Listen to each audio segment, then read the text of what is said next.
अल्लाह रब्बुल इज्जत के प्यारे महबूब सल्लल्लाहु ताला अलैहि वसल्लम का फरमान है कि जब भी कोई इंसान मोहब्बत के साथ एक मर्तबा दुरूद पाक पढ़ता है तो अल्लाह रब्बुल इज्जत उसके नामे अमाल से, उसके नामे अमाल में 10 नेकियां इकट्ठा कर देता है। सिर्फ 10 नेकी ही नहीं बल्कि उसके 10 गुनाहों को भी माफ कर देता। यहाँ तक ही नहीं बल्कि उसके 10 दर्जात को भी बुलंद कर देता है। यह है दुरूद पाक की फजीलत। मौजूद सामने किराम, हमें और आपको मालूम है कि हम और आप आज महफिल मिलाद में शरीक हुए हैं। यह महफिल मिलाद इसाले सवाब के गर्ज से रखी गई है और ये इसाले सवाब एक बेटे ने अपने माँ के लिए, एक बेटे ने अपने माँ की याद के लिए, अपने माँ को फायदा पहुंचाने के लिए इस महफिल का इनेकाद किया गया कि जिसे अगर जन्नत चाहिए तो माँ की खिदमत करे। मौजूद सामने किराम, हम और आप महफिल मिलाद तकरीर तो सुनते जरूर है, लेकिन सुनने के बाद सिर्फ हमारा ये अमल होता है कि उसे सुन लिया और उसके बाद फिर जब हम अपने घरों को पलटते हैं तो फिर कोई एहसास बाकी नहीं रहता। मैं बताता चलूं आखिर इसकी वजह क्या है। इसकी वजह ये है कि आज हर इंसान का जो दिल है ना, वो दिल सख्त हो चुका है, एकदम पत्थर हो चुका है। और इसकी वजह क्या है? बस 2-4 मैं मैसेज देना चाहूंगा इस मुख्तसर से वक्त में। उलमाए किराम आपके सामने तशरीफ फरमा है और मुझसे कब्ल हजरत अल्लामा व मौलाना ईसा रज़वी साहब बहुत ही बेहतरीन और इल्मी बयानात आप तमामी हजरात को सुना चुके हैं। मैं बस कुछ मैसेज देना चाहूंगा और यही दुआ करूंगा अल्लाह के बारगाह में कि काश मेरी जबान से निकली हुई बात अगर किसी एक शख्स के दिल में भी असर कर गई और वो अपनी माँ से मोहब्बत करने लगा दुनिया में भी, और जब माँ उसकी इस दुनिया से गुजर जाए, तो जब उसकी माँ इस दुनिया से चली जाए और इसके बाद वो औलाद अपने माँ बाप के लिए इसाले सवाब करे, नेक काम करे, कारे खैर करे, सदका खैरात करे और उनके माँ को जब उसका सिला मिले, बदला मिले, तब क्या पूछना। मौजूद सामने इकराम, मैं कह रहा था कि जो बातें हमारे दिलों में असर नहीं होती है इसकी वजह क्या है। पहली वजह यह है कि हम जब गुनाह करते हैं ना, हम गुनाह करते हैं, कुछ लोगों को एहसास तो होता है लेकिन कुछ लोगों को एहसास भी नहीं होता। अब उसमें भी 2 लोग हैं। एहसास उन्हें होता है जिनका ईमान अभी पुख्ता, अभी बाकी है, अभी असर है, लेकिन एहसास कुछ लोगों को नहीं होता। इसलिए नहीं होता कि उनका ईमान एकदम कमजोर हो चुका है। वो गुनाह कर रहे हैं लेकिन एहसास नहीं होता। इसकी वजह यह है कि उसका दिल मुर्दा होने लगा है। अब चाहिए कि खुदा का जिक्र करे और अपने दिल को साफ करना है तो कुरान मुकद्दस की तिलावत करे।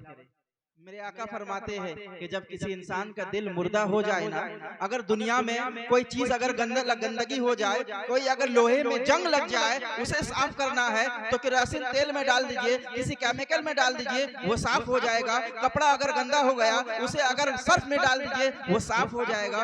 और अगर किसी का दिल गंदा हो गया, जंग लग गया, तो क्या करे? खुदा का जिक्र करे और कुरान मुकद्दस की तिलावत करे तो उसका दिल साफ हो जाएगा। तो मैं कह रहा था कि पहली बात कि जब हम गुनाह करते हैं ना, तो गुनाह करने के बाद हमारे दिल में एक नुक्ता, पेन का जो एक बूंद होता है ना, एक नुक्ता, वो हमारे दिल में लग जाता है। और जब वो निशानी हमारे दिल में लग जाती है और अगर हम उस गुनाह को करते रहे, उसी पे गामजन रहे, हमने रुजू नहीं किया, हमने तौबा नहीं किया, अभी हम गुनाह करते रह रहे हैं, वो जो स्याही का नोक था ना, जो निशानी, वो बढ़ते बढ़ते बढ़ते बढ़ते हमारे पूरे दिल को सियाह कर देता है। मिसाल के तौर पर अगर केरोसिन तेल का एक बूंद अगर किसी कपड़े में डाल दिया जाए तो वो बूंद की जगह पे सिर्फ एक बूंद नहीं रहता, बल्कि धीरे धीरे वो फैलते रहता है। इसी तरीके से जब कोई एक नुक्ता, एक गुनाह करने के बाद जब हमारे दिल में एक स्याह बिंदी लग जाती है और अगर हम उसी में गामसन रहेंगे तो वो धीरे धीरे धीरे धीरे हमारे पूरे दिल को स्याह कर देगा। और जब दिल स्याह हो जाए तो ना किसी के बात असर करेगी, ना किसी के वाकयात असर करेंगे, ना किसी की नसीहत असर होगी हमारे दिल में। वजह यही है पहली। दूसरी बात, आज हर इंसान दुनिया में आया है तो जीने के लिए खाना जरूरी है, जान बचाने के लिए खाना फर्ज है। लेकिन हमने कभी ये एहसास तक नहीं किया, हम जो लुकमा खा रहे हैं, हमने जो दिन भर में लुकमा खाया, क्या ये वो हलाल था या हराम था? हमने जो खाया क्या हमें मालूम है कि हमने जो खाया वो हलाल तरीके से कमाया गया था या हराम तरीके से? मुफस्सिरीन फरमाते हैं जब कोई इंसान अगर एक लुकमा सिर्फ अगर हराम का खा लेना तो 40 दिन तक उसकी दुआएं कबूल नहीं होती। आज हम तमाम लोग दुआएं मांगते हैं लेकिन फिर कहते हैं कि हमारी दुआएं कबूल नहीं होती। तो दूसरी वजह यह है कि हम इस चीज में तमीज करें। हम जो लुकमा खाए या एक घुट पानी पिए, सबसे पहले इस चीज की तस्दीक करनी जरूरी है कि ये जो लुकमा मैं खा रहा या मैं पी रहा हूँ ये कहां से आया। अगर किसी के घर गए तो आप ये चीज गौर व फिक्र करें कि साहिबे खाना ने या आप किसी के यहाँ मेहमानी में गए तो पहले गौर व फिक्र करें कि मैं जिसके यहाँ आया हूँ उनका जरिया माश क्या है, उनका काम क्या है।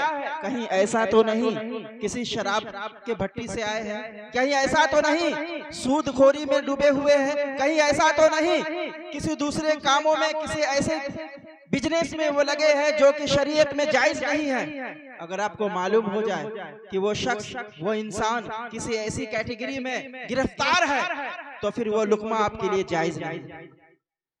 और खुद की भी बात है, अगर आप बिजनेस करते हैं, तिजारत करते हैं या कोई भी काम करते हैं, आपने अगर 1 रुपया कमाया हो या 10 रुपया कमाए हो, आप गौर फिक्र करें कि ये जो 100 रुपया मैंने कमाया क्या मेरे हक व हलाल के पैसा है।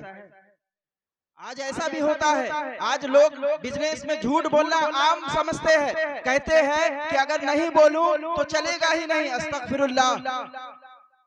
जितनी बरकत ईमानदारी से कमाने में है उतनी बरकत झूठ बोलने में नहीं। मुअज़्ज़ज़ सामने कराम, मेरा कहने का मकसद ये था, इस महफिल को सजाया गया है माँ के इसाले सवाब के लिए। माँ की अज़मत, माँ वो दौलत है, माँ वो हस्ती है कि जब दुनिया में रहती है ना तब भी अपने औलाद को जर्रा बराबर तकलीफ बर्दाश्त नहीं कर सकती। माँ वो हस्ती है। माँ, अल्लाह रब्बुल इज्जत ने माओ का मर्तबा यूं बुलंद नहीं किया। आप जरा गौर करें, आप पूरी दुनिया घूम ले, आप किसी रिश्तेदार के यहाँ जाएंगे आपको 2 से 3 दिन तक बर्दाश्त करेगा, हफ्ता या 10 दिन तक किसी दोस्त के यहाँ चले जाए आपको 2-4 दिन या 1 महीना या 1 साल।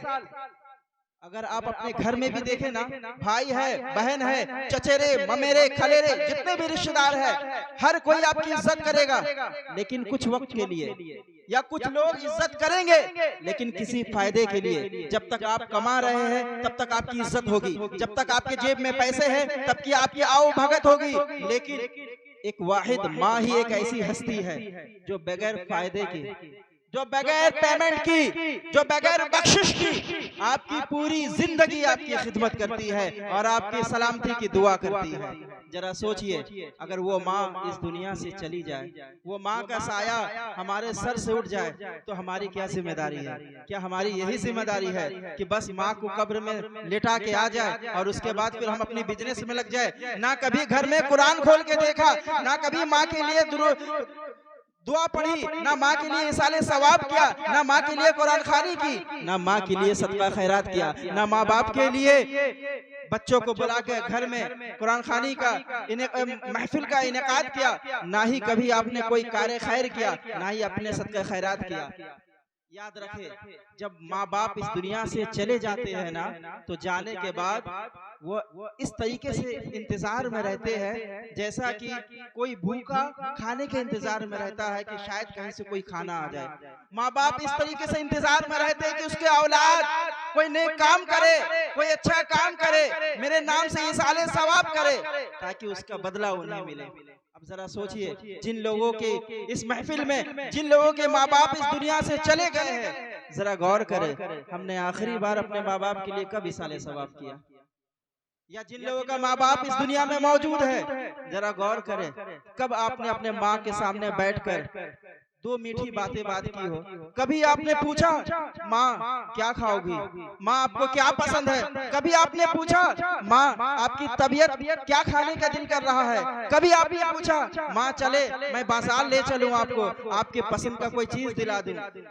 याद रखे, माँ को अगर सिर्फ 1 रुपया की एक टॉफी भी अगर ला के दे देना, तो माँ अगर हाथ उठाकर दुआ कर दे अपना औलाद के लिए, तो अर्श के तमाम दरवाजे खोल दिए जाते हैं। माँ की दुआओं में वो तासीर है।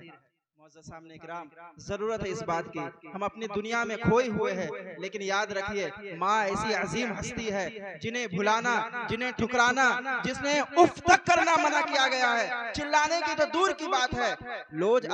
आजकल लोग थोड़े से पढ़ लिख लेते हैं या थोड़े ऊंचे पोस्ट में हो जाते हैं, तो समझते हैं कि माँ ही तो है, माँ ही तो है।